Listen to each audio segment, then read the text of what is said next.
All right, what up, though? What up, though? It is Wednesday, and you guys know what that means. It is time for Dating Diaries, where we have conversations about dating deal breakers, dilemmas, and disasters. And of course, I am your host for Dating Disasters, and I am one half of this show. My other half, you know his name, you know the vibes, you know the cigar smoke. Oh, this time he's got wine. Scorpio Moe. The champagne, by the way. But yeah, okay. Champagne in the champagne room tonight. Okay. Oh, but there's the smoke. There's the smoke. Okay. What's happening? Happy Wednesday, Christal. Everyone in the chat. What's up, everyone? Yeah, welcome. Come on in. Come on in. Tonight, we have a really good show tonight. Yes. I feel like tonight we're going to do some official stuff, right? Okay. Tonight, we are going to determine in the Dating Diaries script, it is harder for men or women while dating. We're going to actually have a court hearing on this. We're going to hear all we're going to hear the opening from the defendant, which will be myself, and the prosecutor. We have a friend of ours coming on in just a bit. You two will be. I'm fine with taking both of you guys on. I'm okay with that. I will hold it down for the women. The only thing I am going to ask is that the chat hold me down. You guys, I'm gonna hold you down, but I'm gonna need.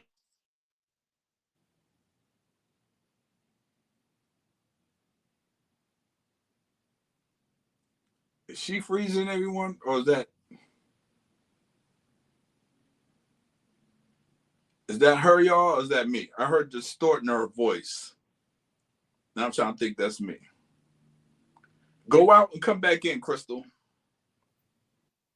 Can you hear me? There we go. There we go. Okay. Yeah, we had a little bit of technical difficulties trying to keep up with the Wi-Fi. I feel like it's already the hate from the prosecution coming across. That's what I feel. I feel that. All I ask is just to be truthful. I'm ready. It's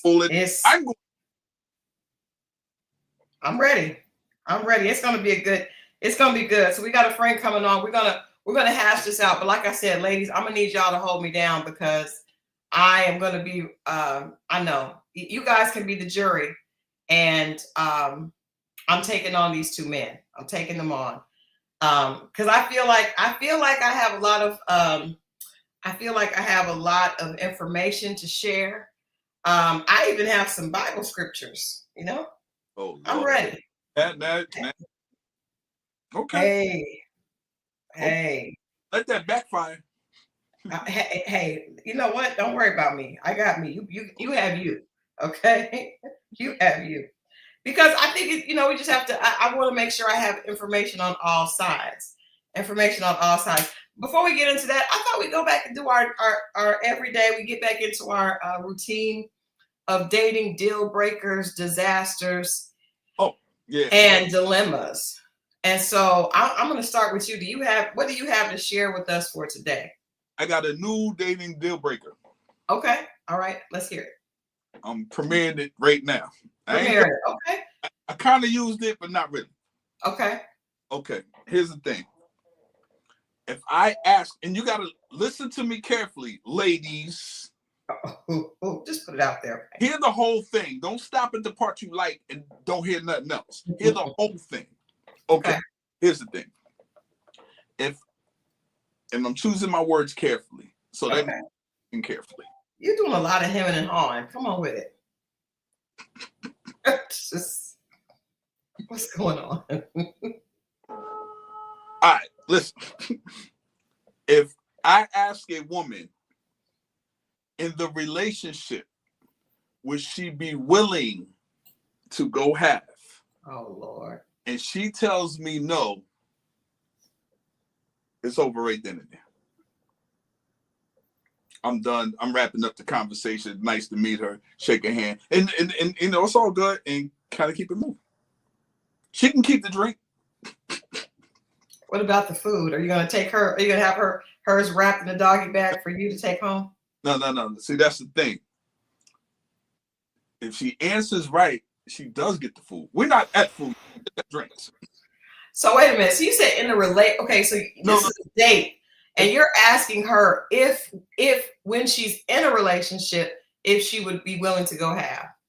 Yeah, if she's in a relationship, like like before she gets in a relationship, she's talking to a guy and he says, you know, like I'm saying or whatever, like, would you be willing to do 50-50? And if she says, no, I don't do 50-50, fine, no problem. And that's the end of that. There's a question in the chat, 50-50 on what? What does 50-50 mean? Can you explain that? Okay, I'll be more specific. Thank you. Let's just say the bills or at least the rent or mortgage. Now, and then I wait for an answer, because here's the thing, and that's why I said listen carefully. I said willing. You might not have to, but I want to see if you're willing, and that's the key part. Like, you might not have to. It might not ever be a situation that you do, but I'm for the willing. I like the willing. Like, I'll be willing to work at a fast food restaurant to feed my family. It doesn't mean that I'm gonna ever have to work at a fast food restaurant to feed my family.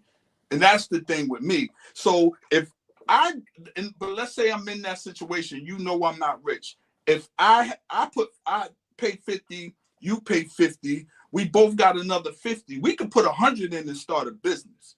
But if all of my resources and all my money is going to that, and then yours is to do whatever you want to do, it's kind of hard to get ahead. And that's what I'm saying. And then, like I said, that's why I stress the word willing. You might not have to, but I just need to know where your mind is at. And that's all. Pow. And you told me that, I'm good. It's not the wrong answer, it's just the wrong answer for me. And, you know, I need a woman that's willing. I don't need the woman at the finish line. Anybody can be there. I need a woman in the race. If you know I'm not rich, and chances are when you meet, you know I'm not rich, but you know I'm cool. I can take care of me. I can even probably take care of us. But to build, if you're in my space, and we're trying to build, why would you take all of my resources, allow me? It's like, and like I said, we might not have to do that. I just need to know if you're willing. It's for the willing, baby. That's my new shit. Okay. Well, you know what? I think that that's good for you to put out in the beginning. I do think there may be I would just give you some friendly advice. I think you should really explain that. So that, hold on 2 seconds. Hello? And she's talking about the explaining. I would explain. I'm not going into detail. She should know what that is. I'll go into detail afterwards. Well, then that's gonna weigh in on the results. That's on her. Yeah. Well, you know, again, everybody should have what they want.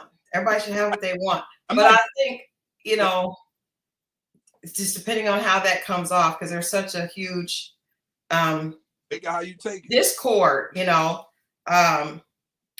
There's a lot of discord. Let me see. Let me. I want to see if we can get our guests to come. Well, we'll just wait. Right now, before I give one, I want to. Delphin has a sad story. It seems to be this is something's happening. She said she went on a meet and greet and it was disappointing. His face resembled the photos, but his body didn't. And man hips bigger than Carlos's. Carlos she's speaking about is our good friend from King's Court, Carlos Boozer. He used to play in the NBA.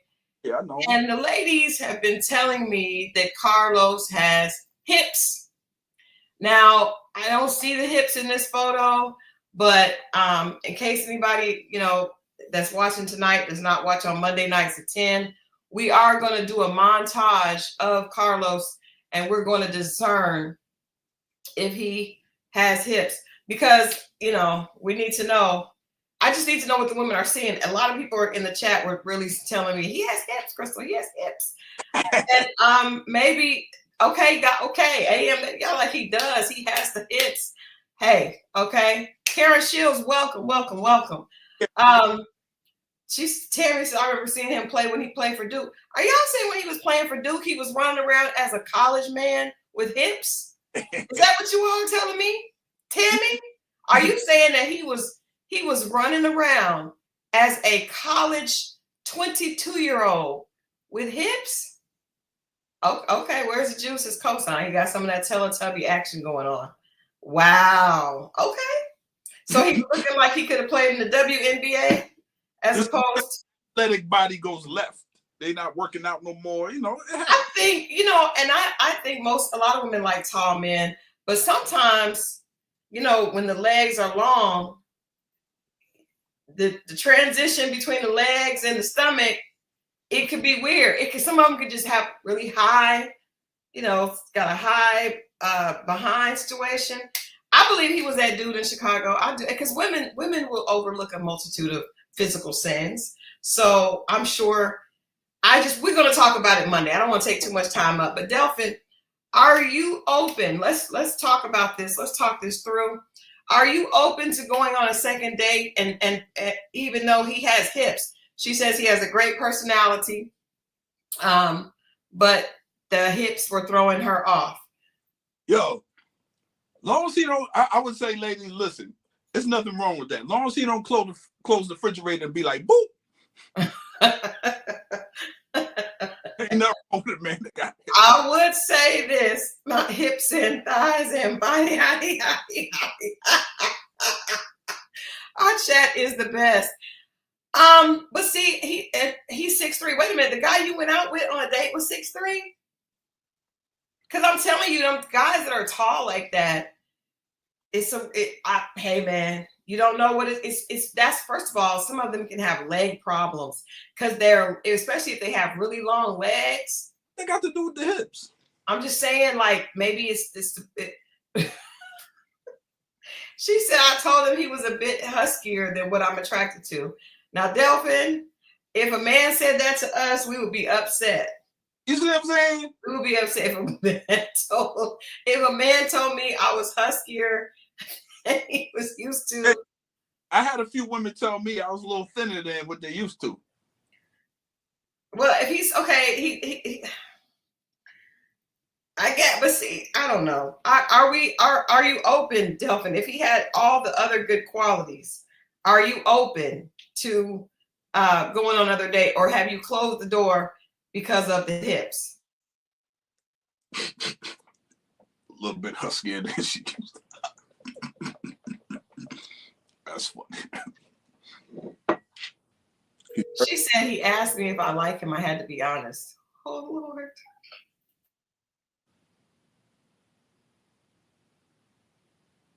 There's nothing wrong with being honest. But did she go into details? She said it. No, she said husky. She said he was a little huskier. She told him they could be friends.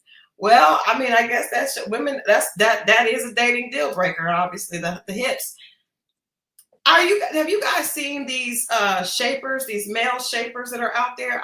I've sent a couple to Mo, just to ask him if he would ever be open to putting one on, because this is what I'm saying. As people get older, gravity starts to take its course, and we all may need a shaper. I don't necessarily know if I'm comfortable with seeing my man with skims on or shims on, but you never seen him. Would you do it? If I what? If he wore them, but you never know, he just came out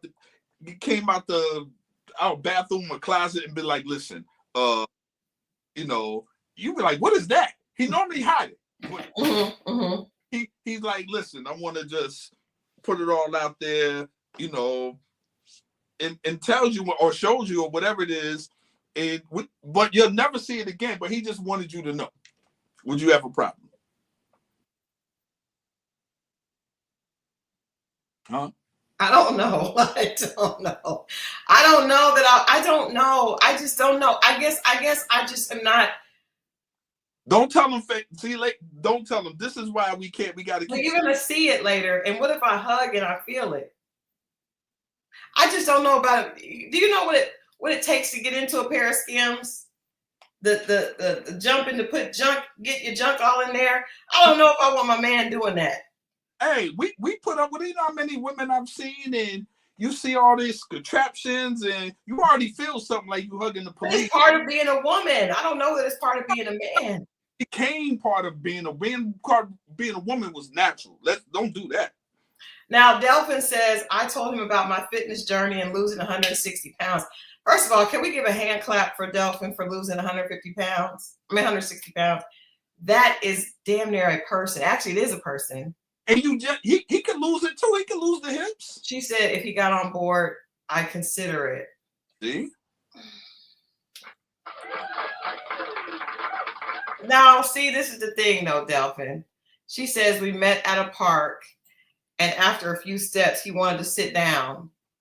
I normally do a mile at that park. But see, that's because you just got off your journey. You can't expect him to be already where you are. Maybe you could be an inspiration to him. But when he sat down, the hips spread. That's the thing. That's the thing. She wasn't expecting that. Oh God, if your man sits down and the hips go out. But I mean, hey. As life moves on, what is that? As sands through the hourglass. So guys, now if we find a good man and he has one or two flaws, I think we should be open. I don't know, how old was this gentleman? Can you give us that? Oh no, the crack peeked out. Okay, maybe. All right, now we're getting somewhere. She said the hips did spread and then the crack peeked out. I like that. Not on the first date. Do you cook? Do you cook? Delphin, do you cook? I'm sure she does. Because if she lost 160 pounds, she can cook meal. He starts to see, Delphin, she said I'm 52 and he's 45. Girl, that's a young whippersnapper. You can whip him into shape. Because I'm telling you, girl, these 55 and 55-year-olds, they definitely gonna have some different issues. It's gonna be some caved in chests and it's a lot that happens. It's a lot that happens as men age. It's a lot that happens as women age. Y'all do it together. That's the beauty of it. Together. If you like him, I just, hey man, love is hard to find. I think good people are hard to find.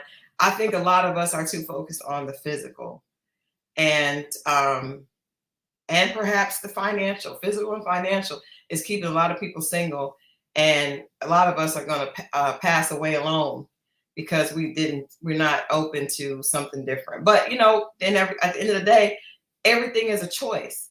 And if you feel like something is just a deal breaker for you, then that's your call. But at the end of the day, if you don't find what you're looking for, that's on you also. But I'm telling you here, I beg of my ladies, if he got some hips, but that man would love you and prioritize you and treat you right. It's a lot of men walking around here looking, let me not say that. It's not a lot of men that look like Tyson Beckford. It's not. It's none. In fact, there are none. But I'm just saying there are a lot of men that don't have hips that won't treat you right. So I don't think we should settle, but I definitely think we should prioritize what's most important. And if you are someone that has lost weight and knows how to do it, I guarantee you, if you're with a man, whatever you cook, he gonna eat. So they can say, I don't want to eat healthy. You cook something healthy that's good. They don't eat it because they like food. They love food. I don't know, those old women were telling us the truth. These men like food. My husband, he doesn't, if I say, Adrian, do you want to eat a healthy meal? He'll probably be like, no. But then if I make him some black-eyed peas and cabbage, he'll eat it. That part. So maybe just don't do that, PR Envy. Don't do that to her. He's not chocolate either, Christal. Hey, mine ain't chocolate. I thought I wanted chocolate, but little did I know something else was there. Sometimes, I understand. Just saying. I'm just saying, if there are other things that you don't like, cool. But if we find a gold mine and it has a little scratch on it, buff it out. Buff it out. Buff it out. All right. So anybody else have any dating disasters or dilemmas or deal breakers besides hips? And again, we will delve into the hip situation on Carlos, because I just think that's great. Because now y'all got me thinking he was running around looking like Brittany Griner when he was in college. That is crazy. Hey, Edna. Hey, Edna, what's happening? Oh, Tammy, our condolences. Tammy said life is short. My fiance passed away in Afghanistan. Yeah, I'm telling y'all, like real people are hard to find. Oof. They are. Yeah. Especially in this world. If you're just joining tonight, we are going to have our first court case of the Dating Diaries, and what is on the docket is who has it harder in dating, men or women. I firmly believe that women have a harder time, and we have a good friend that will be joining us, a male, and he and Mo will be, telling their side of the story. And at the end of the day, you guys will be the jury, and we will decide the case. He might say it's the women. You never know. He may. Do you think it's women? Nope. Okay, I didn't think so. I had a sneaky suspicion that you were definitely going to say it was men. So we will see. We will see what happens. And I want you guys to share this, because this is going to be a really good conversation. We're going to get started with that about 8:30. But I'm going to tell you my deal. I'm going to say a deal breaker that I think is really important, that I'm learning even as I talk to people and we have this show and things like that. I think that it is really important to understand expectations in dating. And I think a lot of times when we're dating, we get caught up in the excited phase, like the euphoric, I like this person. Maybe you dated somebody that was the opposite of that person, and then you meet and then it's a refreshing change. And you get so caught up in the refreshing change that you don't think about the expectations later, right? So if you are a woman that wants a man to chip in, like Mo was talking about, he wants a woman to be willing to go 50-50 on finances. There are a lot of women that want a man to go 50-50 on household chores, right? So I want you to help out in the house. I don't want to be on my knees at the baseboards. We should be doing this together. So, I mean, all these things need to, girl, Haitian Empress, you have been missing way too. We're not even gonna do that with you. We'll get to you later in the show. But yes, you definitely have been gone way too much. But if what up, I think everybody has to talk about their wants and needs and what they expect. And if I also feel like when you're dating, the person is defensive, if they start to be defensive over certain things, then that's a red flag. Like if you ask the man, would you be open to sharing in the household, taking care of, if you guys have children, make sure, like, if he's defensive at that and he has clear-cut ideas of what a woman should do or a man should do, and you don't agree with that, those are usually signs that you guys may struggle, later in your relationship. I just think you have to have those conversations. And a lot of times we don't, not because we're not trying to be conscientious, but because we just are so excited about that person and we don't really know what they're expecting. I think expectations are always something that get people caught up.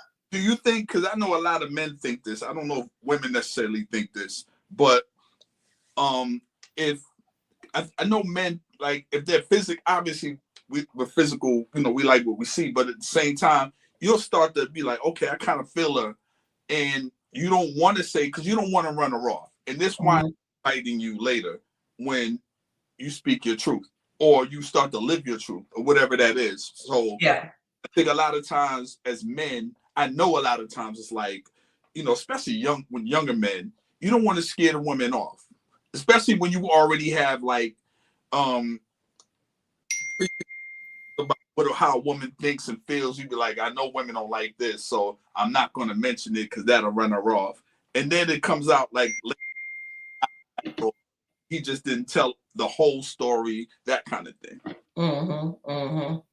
All right, let us welcome our guest. I see that he's in. I wanted him to get in on this conversation. But before I bring him in, Karen, I agree with you. I'm a big voice person too. Voices and names. I like a certain type of name. And when it's not that, it'd be throwing me off. I've said this before. It was something I had to get over, but I didn't like certain names. Karen said, I'm so into voices. I tried to date someone years back, and baby, when I tell you his voice was so squeaky, but he was really handsome, but the voice turned me off. I can see that. Voices are big. But, that being said, let's get our guest in the room. He is a podcaster. He has a huge personality. He was there and now he's gone. What happened to the guest? Oh, man. I thought I saw him. I thought he was here. Ready for the claps. I know. Where's the guest? Where did the guest go? Where did the guest go? No, he's not back yet. Yikes. I like northern accents too, but I learned that those are not good for me, girl. I like specifically like New York. Those are not good for me. Like women's names either. Huh? You don't like women's names either. Well, I don't like old lady names on young people. I think because I really think I'm a big words person. So I think whatever your name is, when you get called that over and over, you begin to be that person. You begin to be that. You can't from a nickname and mask over it? No. Nah. Name is Earl. You can't get past Earl. No. You can't just no. All right, our guest is back. I don't know what happened to him, but okay, he's a podcaster. He's got a big personality. He is nice on the mic, which is why, of course, we are excited to have our good friend, Nic Nice. Hey, I got to say pause a couple of times. Can y'all see me okay? I feel like you said I was nice on the mic. I mean, I guess it makes sense, but I got to say pause, though, on that. I feel like my screen is distorted. Can y'all see me okay? Yeah, we can see you fine. Okay, I just want to make sure because it's all right. What's happening? What's happening? Thank y'all for having me. Okay, one more time. Please welcome Nic Nice. Yeah, let's talk about it. Mo. Oh, he's asking for Mo. Hold on, man. We our own hand claps. Okay. No, it was just down low. My bad. I didn't want to, Hold on, man. Y'all sure? Because I feel like I see my, I do this, right? So I feel like I don't look good in the screen. Like y'all look good. Sir. We see you. Brother, you good? Wait, now, if you want to give yourself a little bit more headspace at the top, you can. I'm cutting off at the top, right? Just a little, yeah. So that's what. All right, hold on, man. Hold on. Just a tad. How do I do this thing? All this technology our young people using. All right, hold on, man. Let's do this. I'm gonna let you. There we go. That's better. That's better. Yeah, but I just gotta switch it up. Is that better? That's good. We can still see you. I'm gonna let you explain that we're gonna need from Nic a dating disaster, dilemma, or deal breaker, and I'm gonna be right back. I just gotta make one quick little move, and I'll be right back. All right. You there, brother? Yeah, I'm here, man. I gotta get for some reason my camera wasn't working good. Gotcha. Can you hear me? I can definitely. We can. All right, man. We're just gonna have to do it like this then. So here's how. So we ask every guest in the beginning of the show before we start to give us a dating dilemma, deal breaker, or disaster. One of the three, and this kind of like break it down for the audience. We got a majority female audience. We have of age, so you don't have to like monitor yourself or anything. Everybody's grown, but a dating disaster, deal breaker, or dilemma. Like you had a dilemma and you was like, I didn't know what to do. Maybe you have a present dilemma, or you had a dating disaster, something that went totally left this one time, or you just want to speak about a deal breaker, like something you just don't do. Once she says this, I can't do it. I'm done. I can't go any further than this because of whatever the deal breaker is. I mean, I'll be honest. Officially, I've been at the game for like a long time. You know what I'm saying? Like, so, and so I haven't dealt with, well, that's not true. Because sometimes in relationships, you get into arguments and it might be a deal breaker depending on how it goes, right? So I'm not going to talk about that on this Good Here platform. Now, I will say, though, one of the dilemmas in my long ago past was probably having deep affection for two women at the same time. You know what I mean? Like deep affection too. It's not even like on some, we just kind of getting it popping. Nah, it's like, I really love you. It is possible to love or, feel a certain type of way about two people at one time. Equally? I mean, I don't know that how would you define that for real in terms of love, right? I just think it's so intense that it's hard to break away from either way. Like, it's one thing if it was so clear you loved one more than the other. Sometimes it might be the newness of the new thing that kind of adds a little bit to make it more confusing, but the intensity is still what it is. So and honestly, you might love them differently, right? You know what I'm saying? So I think and that's part of the dilemma, right? Maybe a woman speaks to a certain side of yourself that, you know, kind of gets you beside yourself a little bit. You feel what I'm saying? So that would probably be the biggest dilemma for me. What are you saying? What is loving two people, like literally being in love with like two people at the same time? I think is a hell of a dilemma, is what I'm saying. So what about if you met a woman and she said to you, I am torn between you and this other fella, and I really just I love and care about you both, you know? I mean, I could understand that. I mean, I'm a thoughtful person. I mean, what does that mean though exactly? It means that she wants to be in relationship with both. I mean, it just depends on, you know, again, you know, this is not my life right now, but if I was in that situation, I might be open-minded to where we are at the time. I ain't gonna hold you. Like, I've been in situations where I knew another nigga was in the picture, but my confidence didn't really care. I felt like it was really up to me in terms of whether or not I wanted to step it up. And if that was the case, then it would have been a rappy rap. You know what I mean? In the situation where, because honestly, I could see a woman saying that, but in my head, 80% of me is thinking she's lying. Right? It might be 20% of women who will say that and live up to it and that really be what it is. She's just confused in the moment. You know what I mean? And I can help unconfuse her. You know what I'm saying? But I feel like when guys be on that type of time, it really do be on that type of time. So it's gonna be a long night, ladies. Buckle up. Buckle up. It's gonna be a long night. We got the right one here tonight. Again, I am asking the ladies to please have my back tonight, because we got these two gentlemen, and both of them are my friends, but I know I'm gonna have to at the end of the day, there's no friendship in the court case. Nick, we are doing our first dating diary court case today. Okay. And the docket, the question on the docket is, who has it worse in today's dating pool, men or women? And I'm going to say that women have a harder time. Mo believes that men have a harder time. Who are you arguing with tonight? I'll be honest. Like, when you send me the question, it was hard, right? Because I'm an empathetic person. I like to think about both sides in the situation. I think I'm a fair arbiter. Right. Okay. And once the evidence in my mind was presented, I looked at the case for men and why it's difficult for them, the case for women and why it was difficult for them. And I came to the conclusion that honestly, it's harder for women. And because I feel like women got to deal with themselves a lot more than men do. Like, if it was like, honestly, the reason why it was tough was because I feel like if you just exclude, like, if, hey, your experience versus his experience, right? Cool. I feel like it's kind of fair. But I think women go through a lot more internally, like just a lot more in life, like just by the fact that they're women, mothers sometimes, like there's just a lot more that I think when it comes to dating that women are going to deal with. For guys, it might be okay, you know, confidence or where your money is at or whatever. Most cases, you might not be the primary parent. So even if you do have kids, you're still able to move and shake a little bit. And so I just think, like, when it comes down to the practicality of it all, but also emotionally, like, bro, like, a woman might feel a certain type of way about her body in a way that transcends you just feeling, you know, broke to a certain extent, right? Like, because women go through stuff like, you know, as far as like hormones and just like, you know, changes. So I just kind of feel like, you know, yeah, women probably have it a little bit harder because they got to deal with being a woman on top of the dating situations.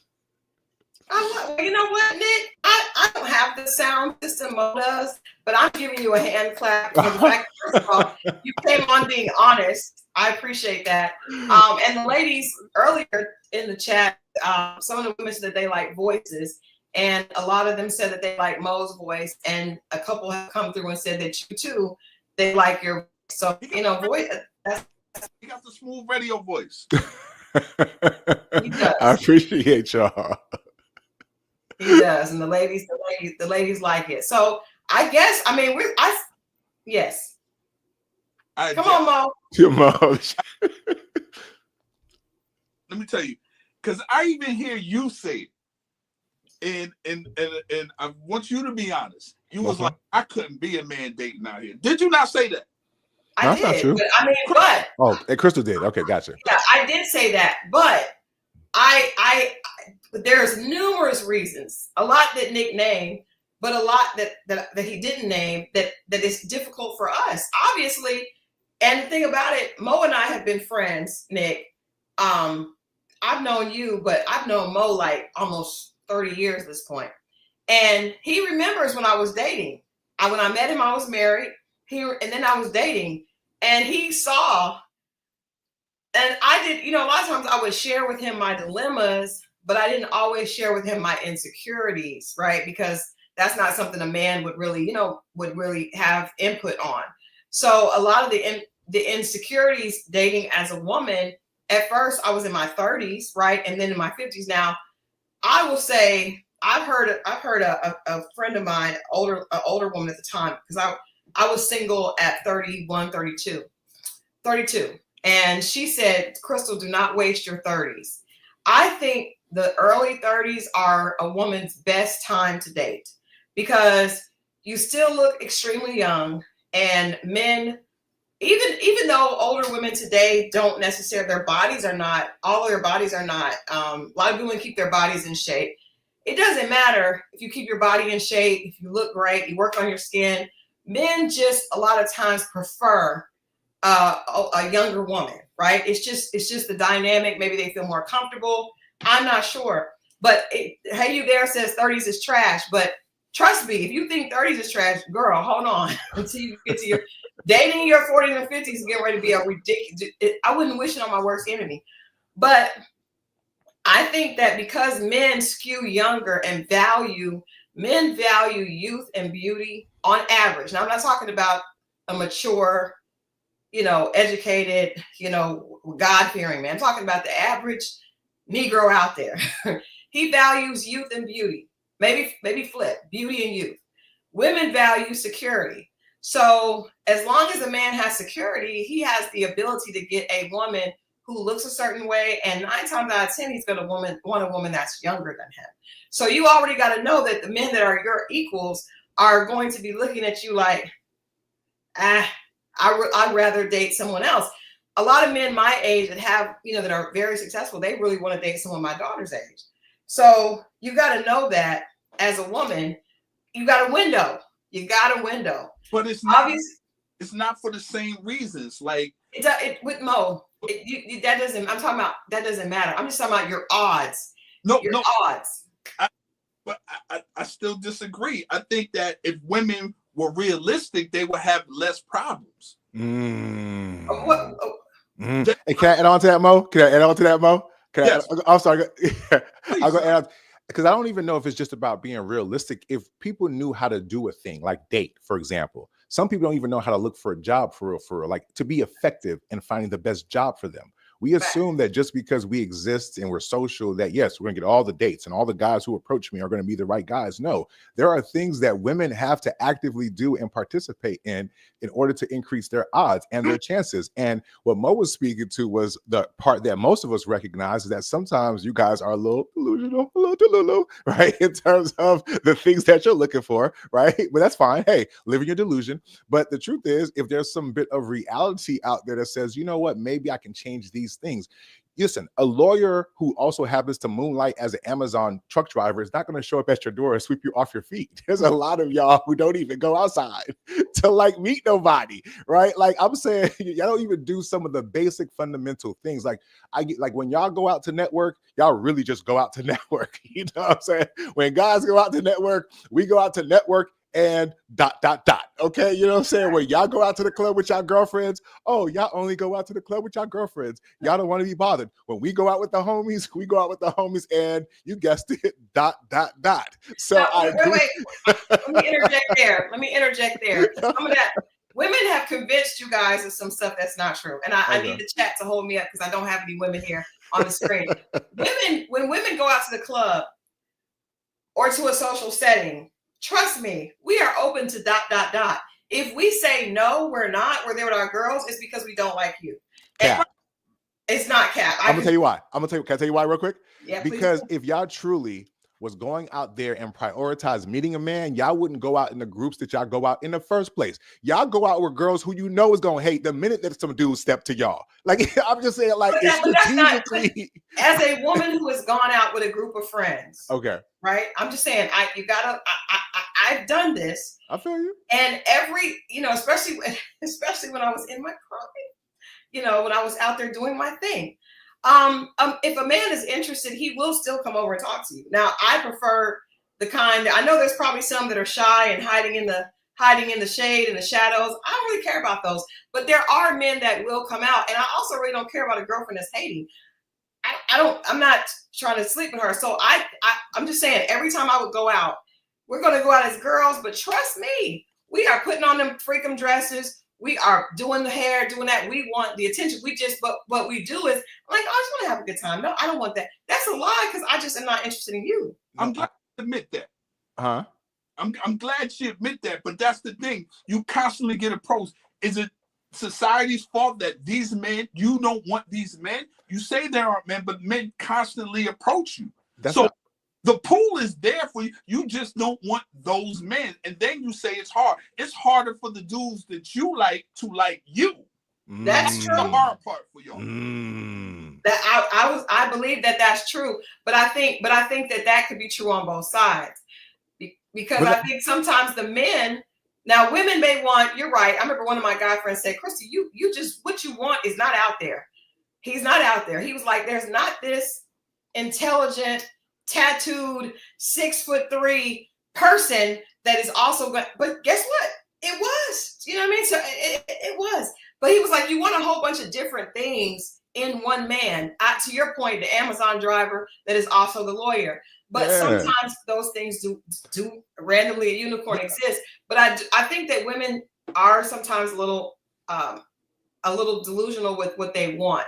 But I also think that men are delusional with what they want as well. Because a gentleman that's sitting back, he don't really have much money. He just wants a young, beautiful, hot woman to just want him for him. Sir. Well, listen, I just want to clarify something, right? Because Okay. the analogy that I gave, it was like, I'm talking about positioning yourself to be successful in a goal, right? I'm saying that when I mentioned the whole Amazon driver thing, I'm saying women don't even go out a lot of times and wonder why they can't find nobody. So strategically speaking, it's asinine to think that the guy of your dreams is going to show up to your door, because he's not going to be a lawyer / an Amazon driver. So I'm saying strategically, I get, Christal, that you go out there with your girlfriends. But ladies, if I got to be the first one to tell you, some of your girlfriends, they'll do things to get in the way of your happiness. I get that you want a super dude to basically step through the crowd of 5 of y'all. But when he's doing that, because I've been a nigga who's done that, we notice how some of your homegirls don't have your best interests at heart. The girl who's already in a relationship, low key, the one who kind of is the queen bee, because we also recognize the dynamics amongst your friend group in terms of the pecking order, right? All those things. So please spare me and miss me with some of what you're talking about, Christal, when you're talking about that setting. And I've been that dude who's been able to play it off and be able to get the conversation going. So what I'm telling you, though, is to expect every dude to show up like that is part of the delusion that Mo was talking about that gets in the way of your happiness. Because a guy who's going to be good for you, he's confident enough, he got his stuff together, he just does not want to go through the landmine of your friends, because he doesn't know you well enough to even know if you're worth it. Y'all be wanting niggas to jump on grenades just to get to know you and get your name and phone number. That's delusional. So that's all I was saying. Ladies, put yourself in a position to find a man who's going to treat you right, but also recognize that sometimes when you actually do go outside the crib, hanging out with your girlfriends gets in the way of finding that man, especially if you don't communicate to your homegirl that's the type of time that you're on. Come on, man. Hey, hold on. Let's stay right there. Let's stay right there. God needs the most help, so I'm here to help. Okay? No, trust me. Your people need help as well. We'll get to that in a minute. Right now, let's stay right there with the women, because that was interesting. I've never heard a man talk about the pecking order with a group of girlfriends, but I think we see each other. Okay? No, I'm lying. You're not lying, but I don't know what that looks like to men. So I want to ask you I want to ask both of you guys to elaborate on that. I would just say, from my experience, it's never the girl that is always in a relationship. It's usually the girl that just is the most outspoken and may have a little bit of a chip on her shoulder. She may not have a man at home. She just may be the one that influences others, and others are quiet, right? So I'm not going to say a name because I don't want to insult anybody. I know who that girl was in my friend group in high school. It was just like, she was probably not the prettiest one at all, but she was the most outspoken, probably because she wasn't the prettiest one. And she knew that 9 times out of 10, the guys were not coming to talk to her. So she would throw a little bit of shade. I get that. But I want to know, what does that look like to you all? Because I've never heard a man talk about that pecking order of the girls at the table. So let's get into that. That's so interesting. Come on with it. Go ahead, Mo. Why in these situations, when you see that one, now I try to get the leader. You know what I'm saying? Because she's going to dictate where they're going to go after this and all this stuff. I try to. How do you know if she's a leader? I mean, you can see the energy when they walk in. You know, I told her years ago at 112, I told the woman, I was like, this was bad. I shouldn't have did this. But she was behind the crew. And I was like, you the prettiest one. You need to be up front. I just said it just jokingly. And she ran up front. But what I would say is, in the scenario the brother explained, it's like, when you see the one that's maybe not the leader, you catch her going to the bathroom by herself. You don't walk through She's picking them off. Yeah.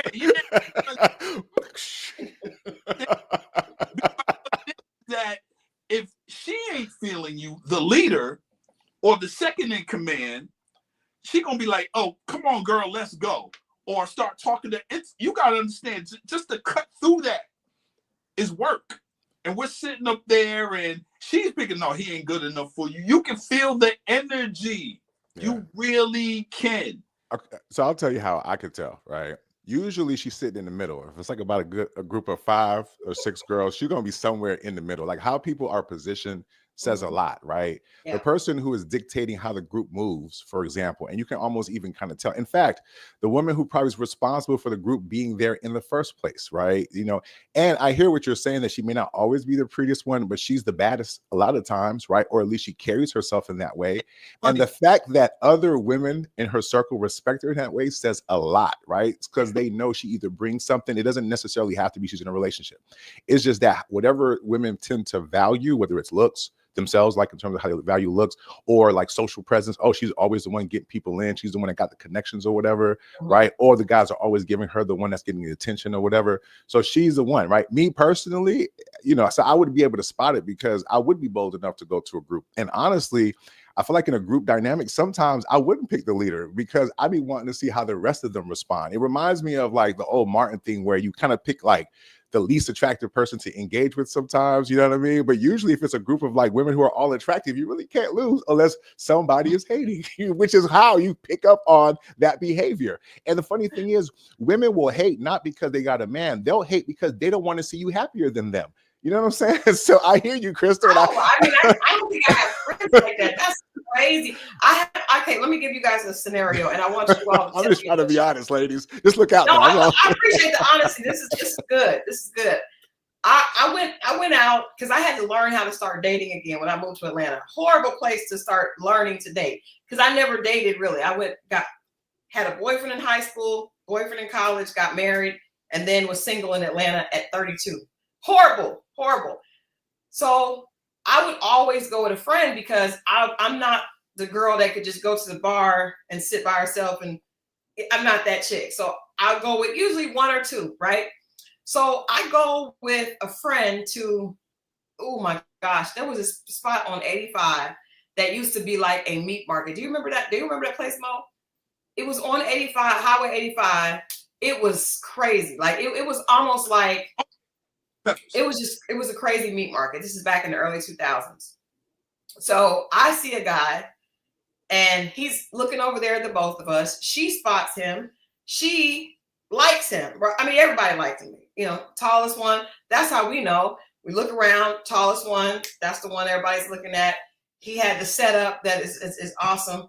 And she was looking at, now she was a lot more, I'm pretty shy when it comes to talking to guys. So I'm just going to look at you. I have one move, which is an eye flirt. If you pick up on that, we're good. If not, I'm out. I'm out the game. She went over and started trying to talk to him. So I was like, well, I always have to concede to the more outgoing female. He said, I want to talk to your friend. She immediately started hating. Like she got mad at me and didn't think that I should talk to him because he liked her, because she liked him, but she liked him, but he liked me. So I said, you know what? She saw you first. And he was like, what? But she felt like she claimed him, right? So in that situation, Caesar says Atlanta is no worse than any other city. You could be right, but it just feels like it is. It feels like, because guys here will tell you, as I had one come up and tell me, where's 18 of y'all to every one of me? Okay, small nigga, go ahead and run to the other 17. I don't know. I told him, I was like, run along, little man. Small nigga, that's fucked up. But what? No, the small nigga shit.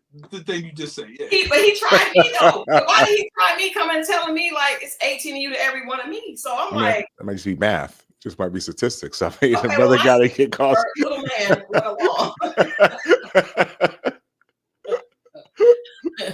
Small man, run off to the other 17. But I'm just saying, I've never thought of it from a male's perspective of how you can get to that one without the rest of the girls co-signing. I know a lot of men will just send a round of drinks to the table, but I don't know if that works, because usually if we think he's a sucker, the one that's the most outspoken gonna be like, well, let's keep milking this. Okay, can I say this real quick? Because here's the other thing too, right? So just think about it from this perspective. You have 5 women. Unless they have rings on, you don't know who's who. So yes, you got to do some kind of calculating to even like think. This is a lot of work that goes in, and y'all get to just chill and just do y'all thing. I get that. But as we're talking, this reminds me of the other reason why it's harder for y'all to date, because y'all got to navigate each other to do so. I mean, I can't think of too many instances amongst my partners in them where my homies are even in a position to hate on me for real, right? Like, I mean, the way that we move, typically we out here sniping. You heard your boy talk about, hey, shorty going to the bathroom, of course. Hey, man, I'm gonna be back, bro. All right, we go do our thing. Nobody checking for us. You know what I mean? Nobody's wanting to go to the bathroom with us. We're able to just do our thing, right? But y'all, you know what I'm saying, girl? You gotta navigate yourself. You gotta navigate these niggas out here, and you gotta navigate your friend group sometimes, right? That's why it's harder for y'all, to be honest. That's the point. That's a point. That's a point. Nick, Haitian Empress is a good friend of the show, and she says statistically, she has something for your comment. Statistically, women do not need the most help. Leave a fat black man to his own devices, and he will be dead by 56 if he's single. Is it like that, girl? Is it like that? Men are not self-sufficient. Women are. That is my daddy. That's my daddy in them. That's not us. Mo, you are an anomaly. Nick. My daddy and them, that a woman leave them, they don't know how to wash their clothes. They don't know how to do something. Nick, most men, Mo is an anomaly because he is cool without a woman being at the house. Mm-hmm. Do you think most of your friends like to have a main girl somewhere that's holding them down, cooking for them? It may not be every night, but they know they can go get a meal. They can get some TLC. I don't see men that just want to be on their own. Men like to be up under a woman. Well, I mean, I wouldn't say necessarily up under. Certainly at our beck and call sounds a little bit better. I'm just playing, kind of. Maybe playing a little bit. I think we like to have access for sure. We like to have proximity for sure. I hate him being so honest tonight. What's going on with me? But no, in all sincerity, though, I do think that yes. Like, listen, man, I've been with someone. I'm married, y'all. So I've been holding it down. Yeah, I need my wife. Like, what we talk about? You know what I mean? At this point in the game, the fuck we talking about? Now, not everybody needs that, though, right? And honestly, men are more self-sufficient these days. Like, I feel like what's missing in some of these dating conversations is that both groups have evolved. Right? Both groups have evolved. And so, yes, men nowadays, believe it or not, ladies, help with the kids too, like help around the house. It's not that whole, oh my God, I do everything by myself. I'm not saying it doesn't happen. And for some people, that's true. What I am saying, though, there are some guys, the numbers are changing. Let me say it that way, right? Let's say if the numbers used to be 10% back in the day, maybe now it's 30% of guys who, and that number will continue to improve, but we need your help, right? We have to recognize these movements, right? We have to recognize that guys are trying, right? And sometimes we have to let them do it their way, even if they don't do it the way that you want them to do it, right? So it's a process for all of us as we evolve. But I think men and women are evolving, and more men are becoming more thoughtful and aware of what's going on for y'all too. So that's Mo. Do you agree that men are becoming more thoughtful? Because I'm not sure about that. No, it is, and a lot of times those are private conversations, and maybe we don't do a good job to expressing that to the women, but absolutely, a lot of, I mean, I hear it and I see it amongst my friends, and even if they're trying, like they still need access, right? And I just think that look at the generation that's after us, like our kids. If you got kids in their 20s or whatever, these guys are coming out with girlfriends. They're getting married earlier. I think it is getting better, but I think a lot of times we're stuck. Like you and I always have the conversation about you, like, when I say I don't like that phrase, independent woman, I'm like, if you're grown, we're all supposed to be. It's called being an adult. And then you say, well, back in the day, women didn't work with. That's not your story. That's like me saying, you know what? We couldn't drink at the water fountain. That's why I'm buying all this water at Walmart. We could, like, that's so old. Like, that's not our story. I don't say women didn't work. In fact, I say women always had to work. No, but you were like, well, you would say, from what I understand, what I got from it, you was like, well, the reason why they say independent women is because there was a time when they weren't in the workforce and they didn't have their own money. They couldn't make their decisions and so on. And I'm like, that's not this generation. That's not our generation's story. So I don't. But whoever raises you teaches you, right? So whoever raises you teaches you what to look out for, and also probably plants their biases of what they dealt with into you.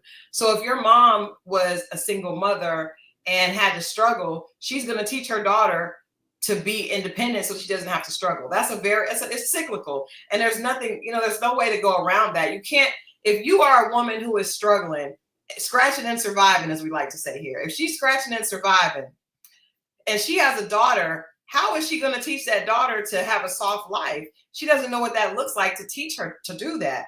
If you're out here trying to get the rent and trying to get the rent by any means necessary, working 2 jobs, and then you have this daughter and you're going to tell her, baby, when Prince Charming comes into your life, sit back and trust him. No, you're going to be like, girl, look, don't be like this.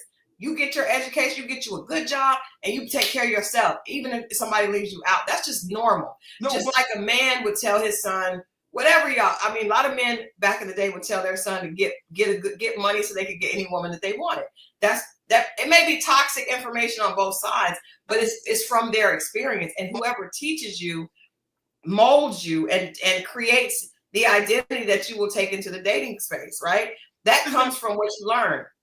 So what does that single mother tell her son? Because let's face it, that generation before, half the men weren't in the house. So what does she tell her son then? I mean, she don't know what to tell him. She just tell him, baby, she just gonna love on him.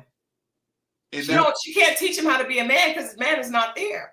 And that's hold on. Edna has a question for Nick. Edna says, how did he approach his wife before she was his wife? Great question. Okay. Well, listen, this might sound kind of crazy, but she kind of approached me. Let me explain. So I was a sales manager at Aaron's Furniture. Her homegirl was looking for some furniture.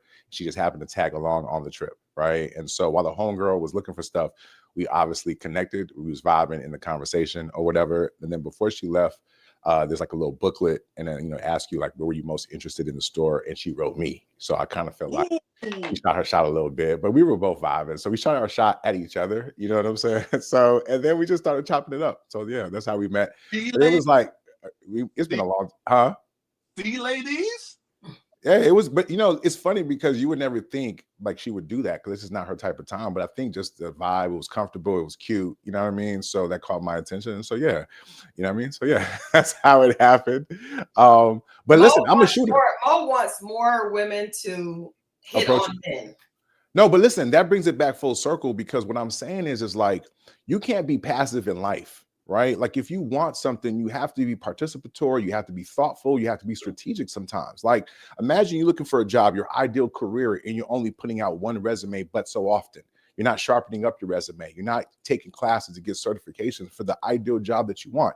It's ironic that people put so much, women in particular too, as far as degrees and effort and work, but don't recognize some of those same characteristics can also be applied to finding a mate, like in terms of how you choose to put forth the effort, number one, and then the work that you got to put in, showing up every day, right? So I think like it's not as hard as sometimes y'all make it seem. That's why I feel like when it comes to dating, like it could be a lot easier, but y'all get in your own way a multitude of ways. You feel what I'm saying? And I just want, because I want everybody to be happy. Listen, you know what I mean? Like when you're in a good situation, you want everybody and their mama to be good. I got partners in them that I be wanting to connect. Hey man, let's find love. Let's be good. Because I believe that we are better together for real. Like not just on some bullshit. Like I have had the pleasure of growing as a man, as an individual through the relationship that I've been in also. So like, I'm not saying it's like it's some dude that's trying to come across a certain type of way.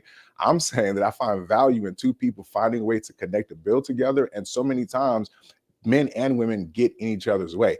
It's just easier for y'all because there's so many different ways that y'all get in each other's way, and so there's just a lot of material, but there's guys too. So I could be fair in that way to kind of point at how the guys aren't showing up either. But if you're talking about who has it harder overall, who has more challenges, who has more to overcome, and the irony is y'all are the ones who typically want the long-term monogamous relationship. So in addition to the fact, because guys, when I said earlier, beck and call, we can do situationships all day. We can be in situationships until they, at least they don't serve us. They don't. So like when you're talking about marriage and some of those things, let's be honest, women tend to value and prioritize those things a la security more than men do. So not only when you have more to risk, right, more to lose, right, and you're the one who wants a thing more, it would behoove people to figure out, hey, you know what?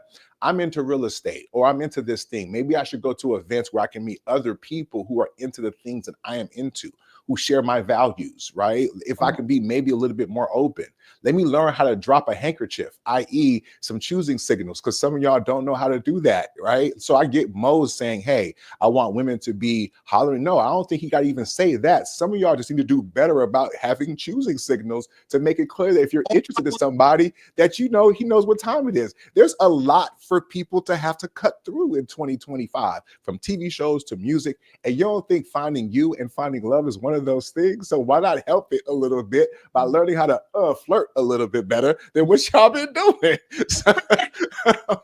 Protect this man.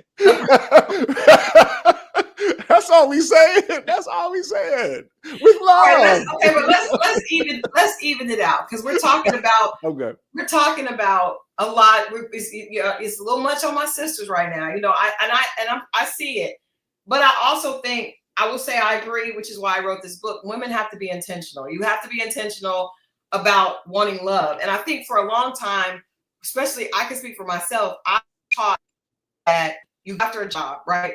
But going after a man was something that looked desperate, and so you don't do that because I shouldn't have to be strategic about finding a man.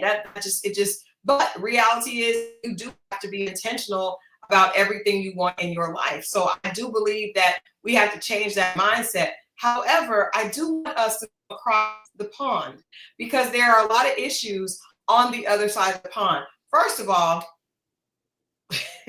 today's man he has a voice. We talked about it the other day when we came to your podcast. Today's man is using his voice. He is a lot more emotional. He's showing his emotions, and we are shocked that he's been holding all this in. We are shocked and appalled that all this has been building up. Not appalled. All this time. It's just like, where did all this, it's like we have feelings too, and you don't value, like, okay, yes, sir. Okay, put your pink panties to the side and let's figure out. That's what I'm talking about. You're the problem. Yeah. Thank you, Mo. Yeah.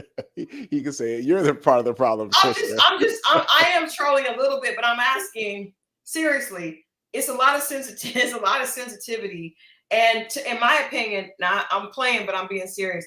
A lot of the crying that I see men doing online is self-inflicted, right, sir?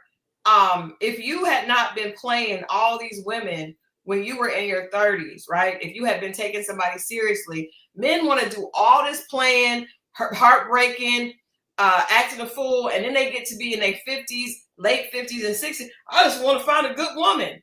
Well, my dude, you destroyed a lot of them, right? And now nobody wants you because Christal, unless you got the paper, but then they're just going to want the paper. So I think a friend of mine one time said, this man that was almost 70 said he wanted to marry her. And she was like, why would I want to marry you? She's like, you have never invested in any woman. Men look at life like, I get a chance to just run through women. I can hurt. Every man I know will admit that they've hurt a lot of women in their past. They feel like it's their rite of passage, but they never think about what that damage has done to those women. Then when they get to a point where 55, 56, I'm ready to settle down. Me, my ED, my high blood pressure, we are ready. And we was like, well, what prize is this, sir? I don't. But let me ask you this though, Christal. Like, what percentage of men do you think that applies to? Like, you think that's a large percentage? Like the guy who had the option to play around his entire life and then got to, like, what percentage of men are you speaking of? Because I feel like the percentage of men that you're talking about is a small number. Now, if we want to balance it out and talk about the reasons I think that men are having a hard time out here, they're numerous. There's Okay. so we can do that, right? So you don't believe that in, let's say, the 30s, where I believe that my best dating years were in my 30s when I wasted. So you don't believe that men in their 30s are just picking off, going through women and not being serious? No, I do think that some are, but I think the men that applies to is a smaller number. Like, let's say if I'm being super generous, it might be 25%, maybe 30% of men who are moving the way that you're talking about, who have the opportunity, right? Because if we want to talk about why it's hard for men to date, I'm going to tell you, number one for me is confidence. A lot of niggas don't have confidence, which is hard. Because like confidence can come from different places, but like I've seen guys who don't even have the gumption to go talk to girls anymore. I don't know if it's like social media. I don't know what it is. Our age? But like, no, well, I mean, I'm just saying in general. And yes, some of them are our age. Like, believe it or not, like confidence or lack thereof shows up in a lot of different ways, right? If we're talking about the challenges that men have dating, I think it has to start with confidence, because that's what's going to allow you, whether it's confidence, gumption, some level of whatever, to get you to go walk to that woman and get to know her. Even dudes be scared to slide in DMs because of fear of rejection, right? So what I'm saying is, like, if we're talking about the challenges that men face, I think that's number one. Just because you can be a broke dude who still got some confidence and some swag about you and still pull, right? But there's some reasons that guys will come up to like deny themselves the opportunity to meet women, and so therefore y'all are complaining that guys don't holler anymore. And I hear you, and that's in part because they no longer have confidence. And there's a lot of different reasons that we can talk about in regards to that, because the truth is, if you talk about educationally, listen, I went to school at a time where there probably was a higher percentage of Black men who are going to college than there might be today. Right? The opportunities for matriculation outside of the things that everybody talk about, whether it's entertainment or tech, not everybody's on that type of time, right? And then social media makes it seem like just being a hardworking blue collar brother is no longer good enough for the average Black woman, whether it relates to the woman who actually is in a position who can say, hey, you know what, I don't want to date the bus driver. So these messages are being put out there on social media. And it's funny because the regular everyday women who co-sign these things, who are not in the position to even be co-signing it, are low-key signaling to men their own level that this is the type of time that they're on. And for some reason, I don't get how women or just people don't know that they're doing that. In other words, like, if you're not that boss chick who's making a certain type of money and you're sitting there clapping or looking down at a brother who's at your same level, and that brother who might be in your same town, your same job, or your same neighborhood sees you behaving that way on social media, even though you think you're anonymous, he's going to get a picture about you. And even if he doesn't know you specifically, you'll remind him of a girl at work, right? There's a lot of things that's happening at play that's degrading both confidences for men and women, right? But I think for men who have to be the leaders, the hunters, right, the ones who are making those steps to kind of initiate, right, they are retreating right? Because for whatever reason, they believe that y'all really fuck with them for real. And the only thing that y'all want from them is X, Y, and Z. So I'm not saying they're correct. I think they're delusional to believe that also. Delusion lives on both sides. But what I'm talking about is, I think what's realistically stopping men from stepping out, their fear of getting divorced. When I hear brothers from whatever conversations talk, all I hear is fear. And I have to ask myself why. You might hear guys say, "Oh, these men who are rich, we're going to take half." Brother, you don't have half to take. But that fear is still real, though, for real. Because everybody. I have heard that. I had a conversation today with my cousin, and he said that the reason he didn't get married again is he was afraid. That's a legitimate fear, though. Yeah, it depends on where you are in your life, though. Of course, he was afraid to ever do it again. And I think a lot of men feel like that. I don't feel like they articulate it. So I think that women just assume, because again, men just started talking, right? Before they were just drinking and screwing. They were not. And look at what happens when we do. Y'all call us sassy and stuff. Y'all well, want us to shut up. But so you have to give us Shut up and dribble. Time for a learning curve for us to catch up to the fact that you guys are sharing so much. And it sounds a little bit odd, but to hear him say as a 47-year-old man that he was, 45-year-old man, that he was afraid of going through divorce, that was eye-opening for me. And he said a lot of men are just afraid of failing.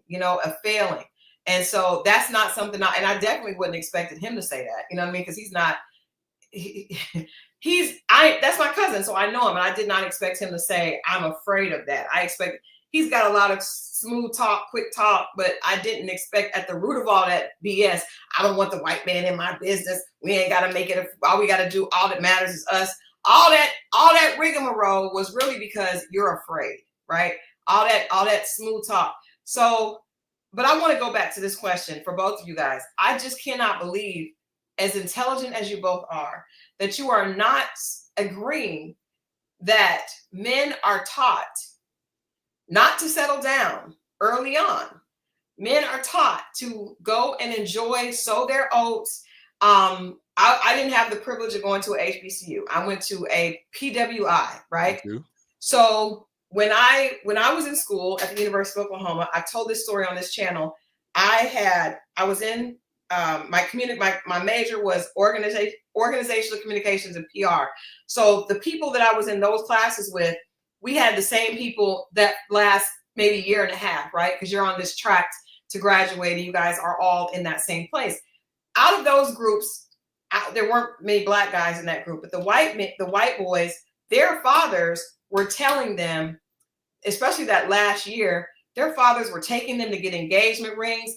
Their fathers were setting them up with jobs and encouraging them to get married. I know at least 4 of the guys, their dads took them to get the engagement ring for the girl in college that they had been dating, and they were going to graduate, get married, get their house, and start their lives. Now, on the other side